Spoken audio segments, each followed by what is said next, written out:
यहाँ पे हम बात कर रहे हैं कि एडॉप्शन का प्रोसेस क्या होता है, जो आपका क्लाइंट बेस है, आपका कस्टमर है, वो उस प्रोडक्ट को कैसे वो करता है। ठीक है, तो इसमें आपका बेसिकली रहता है AIETA, आइटा। आइटा लर्न करने का आसान सा तरीका है AIETA. A for awareness, I for interest, E for evaluation, T for trial, A for adoption. ठीक है, आप किसी ऐसे बिजनेस में हो जो न्यू प्रोडक्ट्स लेके आ रहा है, तो डेफिनेटली कस्टमर्स के ऊपर ज्यादा ध्यान देना पड़ेगा कि वो इसे अडॉप्ट भी करे, तभी फायदा है। ठीक है, अब वो 5 स्टेजेस क्या होती हैं अडॉप्शन की। First one is A for awareness. पहले तो आप मार्केट में अवेयर तो करो कस्टमर को कि ऐसा कोई प्रोडक्ट अवेल भी है मार्केट में। ठीक है, कई बार लोगों को क्या लगता है, ये तो पता है कि कोई प्रोडक्ट है, ठीक है, हमने एडवर्टाइजमेंट देखी थी या कुछ भी, लेकिन उसे ना उसकी डिटेल इंफॉर्मेशन नहीं पता होती कि वो कैसे उसके लिए यूजफुल है। तो सबसे पहले तो अवेयरनेस को क्रिएट किया जाए, उसके बाद कस्टमर का उस प्रोडक्ट में इंटरेस्ट बनाया जाए। ठीक है, now here the consumer is interested in the new product and actively seeks out information regarding product features and availability. अब जब उसका इंटरेस्ट बनेगा, डेफिनेटली वो उन एट्रीब्यूट्स को इवेल्युएट करेगा। ठीक है, तो इवेल्युएट जब करता है तो वो ये देखता है कि अगर मैं इस नए प्रोडक्ट को परचेज करता हूँ तो मुझे इसके क्या क्या बेनिफिट्स हैं। ठीक है, इवेल्युएशन का या उसे लगता है कि अब इसमें तो मेरे कुछ बेनिफिट्स मुझे हो रहे हैं, मुझे भी कुछ फायदा है, मेरे यूज का प्रोडक्ट है, तो लोग करके देखते हैं। तो फिर वो क्या करता है, उसका ट्रायल करता है कस्टमर। जब कस्टमर ट्रायल करता है, बेसिकली यहाँ पे कस्टमर क्या कर रहा है, he tries out the new product to test assumptions regarding the product. Now the trial can be a trial purchase भी हो सकती है, टेस्ट ड्राइव जैसे आपकी होती है वो भी आपका ट्रायल का पार्ट है, किसी शॉप पे आप ट्रायल कर रहे हो। ट्रायल के बाद अगर कस्टमर को अच्छा लगता है तो फिर फाइनली वो उस प्रोडक्ट को अडॉप्ट कर लेता है। Clear? Now the customer takes the decision to make full and regular use of the product. So ITA is all about the adoption process. हाँ, लेकिन यहाँ पे हम बात करते हैं एडॉप्शन प्रोसेस की भी। डेफिनेटली 2 मेजर फैक्टर्स इसको इन्फ्लुएंस करते हैं। एक तो आपका होता है कि इंडिविजुअल की कैरेक्टरिस्टिक्स कैसी है, हर इंसान सेम नहीं है, सबकी चॉइस सेम नहीं है, सबका थिंकिंग प्रोसेस सेम नहीं है, और दूसरा प्रोडक्ट के ऊपर। This is all about the adapter groups. अब ये जो हमने बात की थी ना अभी कि हर कस्टमर एक नहीं होता, हर इंडिविजुअल डिफरेंट है, थिंकिंग प्रोसेस डिफरेंट है, तो यहाँ पे हम अपने जो एडॉप्टर्स हैं, अपने जो कस्टमर्स हैं, उनको 5 डिफरेंट ग्रुप्स में डिवाइड करते हैं। ठीक है, it's innovators, early adopters, early majority, late majority and laggards. जहां पे हम बात करते हैं इनोवेटर्स की, ये बड़े एंथुसियास्टिक होते हैं।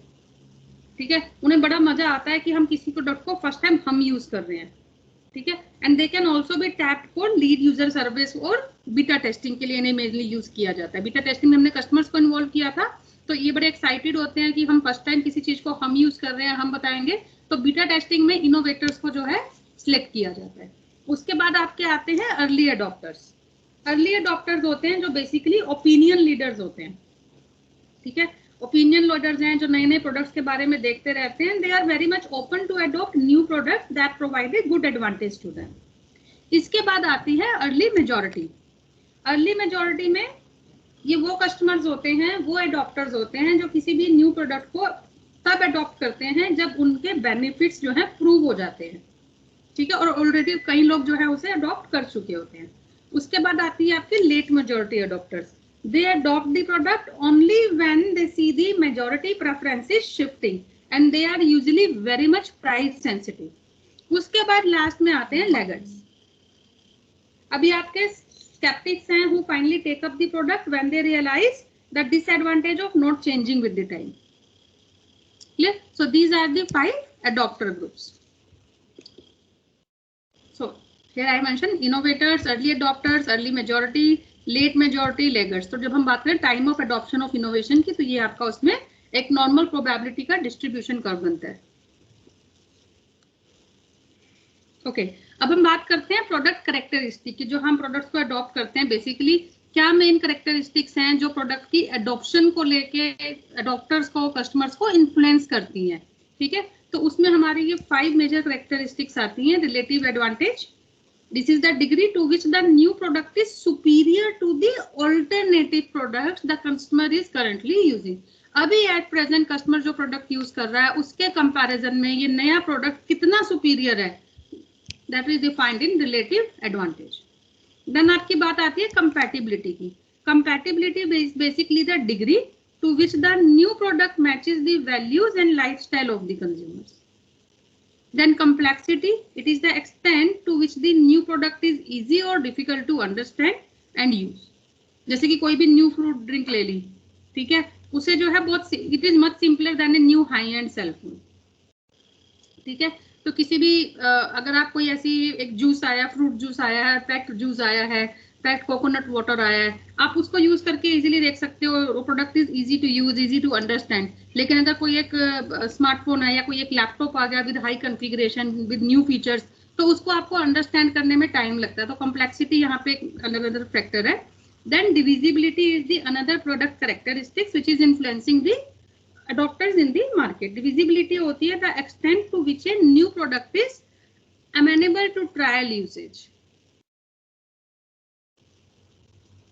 ठीक है, जैसे कि यहाँ पे जब हम बात करते हैं डिविजिबिलिटी की, बड़ा सिंपल सा एग्जांपल है। अगर आपको एक चॉकलेट ट्राई करनी हो तो लो कॉस्ट है आपकी, लो कॉस्ट सिंगल यूज है। एक बार आपने पैसे दिए 10 रुपए की, 20 रुपए की, 50 रुपए की, जितने रुपए की भी वो चॉकलेट है, आपने उसे जो है कंज्यूम करके देखा, सिंगल यूज है, खाया, हो गया। लेकिन अगर आपको एक नया घर जो है, कोई नई प्रॉपर्टी अगर आपको जो है देखनी हो, तो डेफिनेटली इसके लिए आपको जो है वेट करना पड़ता है। आप उसकी कुछ लीजिंग करते हो या आप कुछ लोन्स ले रहे हो, या उसमें आपको एक हाई अमाउंट ऑफ मनी जो है इन्वॉल्व होता है। लास्ट जो प्रोडक्ट एडॉप्शन है वो है communicability. Now this refers to the ease of communicating और डेमोन्स्ट्रेटिंग द फीचर्स और benefits of the new product. इसके बाद हमारी आती है बेस्ट प्रैक्टिसेस। बड़ी इनोवेटिव जो एंटरप्रेन्योरियल कंपनीज होती हैं, बहुत सारे कॉमन कैरेक्टरिस्टिक्स होते हैं उनके, बहुत सारे ऐसे प्रिंसिपल्स हैं जो न्यू प्रोडक्ट डेवलपमेंट प्रोसेस में उनको गाइड करते हैं बहुत सारी कंपनीज को, और जो वो यूज करते हैं एज ए बेस्ट प्रैक्टिस। तो इसमें फर्स्ट आपकी आती है communicate with the customer. Now very often the best new product ideas are going to come from the actual users of your product, your customers. जो आपकी frontline sales personnel है, definitely आप उनको ओपन रखते हो कि वो एक ऑनेस्ट और कंस्ट्रक्टिव फीडबैक प्रोवाइड करें, चैनल मेंबर से एक ऑनेस्ट फीडबैक लें, कस्टमर से लें और आपको प्रोवाइड करें। तो जो आपको basically this is the richest source for inputs to product improvements, क्योंकि वो कस्टमर की कंप्लेंट से आ रहा है, तो आपको पता है एग्जैक्टली आपको कहाँ पे इम्प्रूव करना है, ठीक है। In addition to this communicate with customer में आप रेगुलर फॉर्मल सेशन भी ऑर्गेनाइज कर सकते हो, जहाँ पे आप कस्टमर के रिएक्शंस और सजेशंस इनवाइट करते हो। उसके बाद आता है आपका second best practice is tap employees for ideas. Now ये कोई जरूरी नहीं है कि बेस्ट आइडिया एंटरप्रेन्योर से ही आए, ठीक है। हमेशा बहुत आपका वर्क कल्चर है स्टार्टअप का है, तो आप वहाँ पे एम्प्लॉयज को एनकरेज करो हर लेवल पे कि वो भी अपने जो है आइडियाज दें, ठीक है। दैट मीन्स आप एम्प्लॉयज को जो है टाइम दे रहे हो काम करने के लिए और अपने आइडियाज को भी डेवलप करने के लिए। Definitely they will feel more connected and they will give you very good ideas as a layman, because people like them are the ultimate user in the market. Then new product team. अब यहाँ पे जो small entrepreneurial firm है, obviously वो एकदम से full time dedicated team तो afford नहीं कर सकती अपने न्यू प्रोडक्ट डेवलपमेंट के लिए, तो वो क्या करते हैं, they can consist of employees who have other full time responsibilities, ठीक है। एक कमेटी बना देते हैं, पैनल बना देते हैं रेगुलर बेसिस पे, जो उस न्यू प्रोडक्ट डेवलपमेंट का जो प्रोजेक्ट है उसकी प्रोग्रेस को इवेल्युएट करते हैं कि बेसिकली उसमें क्या चल रहा है, कैसे इंप्रूव कर सकते हैं, उसके स्क्रीन आइडियाज को प्रेजेंट करते हैं, ठीक है। उसके बाद आपका आता है बजटिंग। अब आप न्यू प्रोडक्ट डेवलपमेंट प्रोग्राम की बात कर रहे हो, सबसे पहले आपको पैसा चाहिए बहुत सारा, ठीक है। यहाँ पे एक एंटरप्रेन्योर को अंडरस्टैंड करना पड़ता है कि कोई भी एश्योर्ड रिटर्न उस इन्वेस्टमेंट से आएगी, ऐसा जरूरी नहीं है। You are doing a experiment basically in the market, ठीक है। उसके अलावा जो भी एस्पिरेशन है वो मॉडरेट रखनी होगी, and there are going to be far more minor product improvements rather than spectacular new to the word blockbuster products. अब जो financial requirements हैं pertaining to commercialization of the product, they also have to be taken into consideration. उसके बाद last इसमें आपका best practice में आता है letting go. जब हम letting go की बात कर रहे हैं, basically the viability of the product will be goes at every step of the development process. अगर कहीं पर लग रहा है कि प्रोडक्ट अनवायबल है, तो जो स्टार्टअप है उसको इमीडिएटली उसका जो डेवलपमेंट प्रोसेस है वो उसी स्टेज पे रोक देना चाहिए, उस पर और ज्यादा मनी और एफर्ट्स वेस्ट करने की बजाय, इन्वेस्ट करने की बजाय, ठीक है। इससे कई बार क्या होता है कि आपके जो फ्यूचर की फाइनेंशियल लॉसेज है वो आपके प्रिवेंट हो जाते हैं। बहुत बार ऐसा होता है कि बहुत अच्छे प्रोडक्ट्स भी जो होते हैं have to be let go, लेकिन जब सिनर्जीज नहीं होती बिजनेस के साथ, तो वो आपकी जो है अपॉर्चुनिटी फेलियर में कभी कन्वर्ट हो जाती है। तो इस चीज का इसमें ध्यान रखना होता है। देन आपका आता है how to involve with customer, बहुत जरूरी है। न्यू प्रोडक्ट निकाल रहे हो, कस्टमर चाहिए, तो जब हम इन्वॉल्वमेंट की बात करते हैं तो इसमें दो तरीके आते हैं आपके, lead user method and mapping the consumption chain. जब हम लीड यूजर मेथड की बात करते हैं, ये आपका एक्सटेंसिवली यूज होता है न्यू प्रोडक्ट कंसेप्ट डेवलपमेंट के लिए, ठीक है। पर्टिकुलरली हम इसको यूज करते हैं व्हेन जब आपकी कोई प्रोडक्ट की इंप्रूवमेंट्स आती है, तो it is built around the idea कि जो आपकी प्रोडक्ट की रिचेस्ट अंडरस्टैंडिंग है वो आपके कुछ कस्टमर्स ही आपको प्रोवाइड कर रहे हैं, ठीक है। ये वो कस्टमर्स हैं जो नीड्स को फेस कर रहे हैं इन जनरल मार्केट प्लेस में, और स्पेसिफिक नहीं है, but they face them before the bulk of the market place encounters them, ठीक है। जहां पे हमने बात की थी इनोवेटर्स की और अर्ली अडॉप्टर्स की।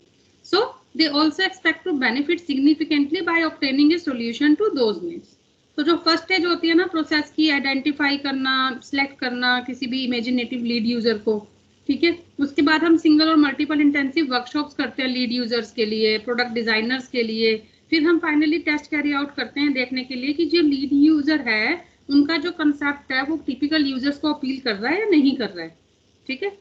इसका मेन एडवांटेज यही है कि ये सिग्निफिकेंटली क्विकर है अदर स्ट्रक्चर मेथड से, और इसमें जो है पैसा भी कम लगता है, लेस कॉस्टली है। उसके बाद सेकंड इसमें आपका आता है मैपिंग दी कंजम्पशन चेन।